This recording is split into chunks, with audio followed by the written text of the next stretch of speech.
Here we are on location at the Quick Start Real Estate School in Seattle, Washington for this week's Ask Ron, and we have special guest Jay Connor to join Ron for this week's questions.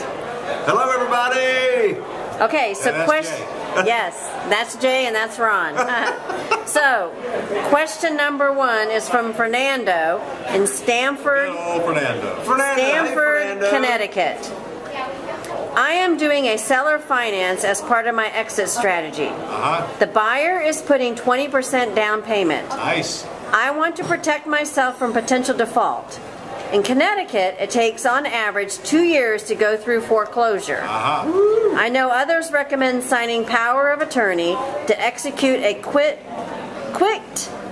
claim deed in the case of default. Stop. Okay. Fernando, you can do that, but if you get challenged, you're going to lose. That's a deed under duress, and then the buyer can overturn it anytime to get a good attorney. So if you're going to sell with owner financing, you're going to take your chances. 20% down, I wouldn't worry about it too much. But I'll tell you, it's a whole lot safer if you just lease option it to them. And I'm so glad you said that, Ron, and here's why. Fernando, here's what I've discovered. So I'm in North Carolina, but what I'm getting ready to share with you works no matter what state you're in. What I've discovered is that I can get, by and large, as much in a non-refundable lease option deposit or option fee as I can when I'm selling owner financing. Yes. Now that doesn't mean that I don't offer owner financing in my program, Ron. I don't accept anything for less than 25% down, you know? But I can get just as much, Yeah, we got some side folks over here, Nikki. Hey, everybody. All right, so Fernando, Ron says go lease option, you can probably get just as much money down. Yeah. Or you could lease option to them, get 20% down, and tell them when they pay you in 35%, you'll loan finance it to them. There you go. Alrighty, question number 2 is from Pat in New Jersey. Hey, Pat. This is the question. Pat says, I know that the pretty house strategy works best on single-family homes, but I own a 2-family that I was thinking about lease optioning to a tenant buyer. I purchased the home recently and own it free and clear. It's a 2-family with 1 unit on the first floor and 1 on the second floor. Pat, you can do that, but you got to find a tenant buyer that's willing to accept the responsibility for the other unit. Exactly. In other words, a master lease. It's probably not that hard to find, but you can only rent to one tenant buyer and give them the option to buy. Exactly. All right. The next question is from Val in California. Hey, Val. Oh, this is one for Mr. Jay Connor. Is it now? Yes. Do all private lenders charge fees? Well, Val, I'm so glad you asked. So the answer is, it depends. So now, in my world of private money that I originally learned from Ron, you see, it's not the private lender that's doing the charging. It's your program, okay? The private lender's not putting the program together. So, you know, Ron, since you turned me on to private money 9 years ago, we've got 47 private lenders, individuals. I'm not talking hard money, I'm not talking brokers, I'm talking individuals. Not one deal have we done that we paid points or origination fees. It's just straight interest and no other cost incurred. Val, private lenders don't charge fees. Mortgage brokers and loan sharks charge fees. Exactly. Get your money from people. They don't know what fees are. Exactly. In fact, it never comes up in conversation, so why should we bring it up? Correct. Never comes up. When we're making a private loan, we tell them what we're willing to do. We don't ask them what they're willing to do. Exactly. In other words, we tell them what we're willing to accept because we're doing them a favor by giving them a chance to get a higher rate of return. But see, that's not the case when you're dealing with mortgage brokers who want to make the rules and put all kinds of restrictions on you and charge fees. As a matter of fact, in the millions that we've raised and deals we've done, I've never asked anybody for money. I put the program out that Ron originally taught me, and they decide if they're interested or not. There's no chasing, no begging. You make it available, and they decide. All right. So now our final question is from Fernando in Stamford, Connecticut. Fernando says, I have a property under lease purchase agreement.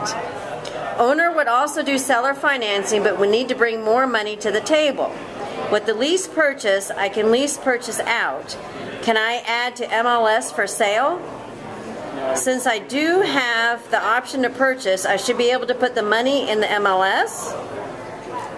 The facts are ARV is $330,000. Okay. I don't care what the facts are. The question is, can you lease a house and then list it? The answer is yes, but only with the seller's written permission. Can you list it?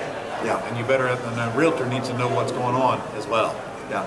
Yeah, I've sold houses in the past where the only interest that I had in the house was an option or a lease option.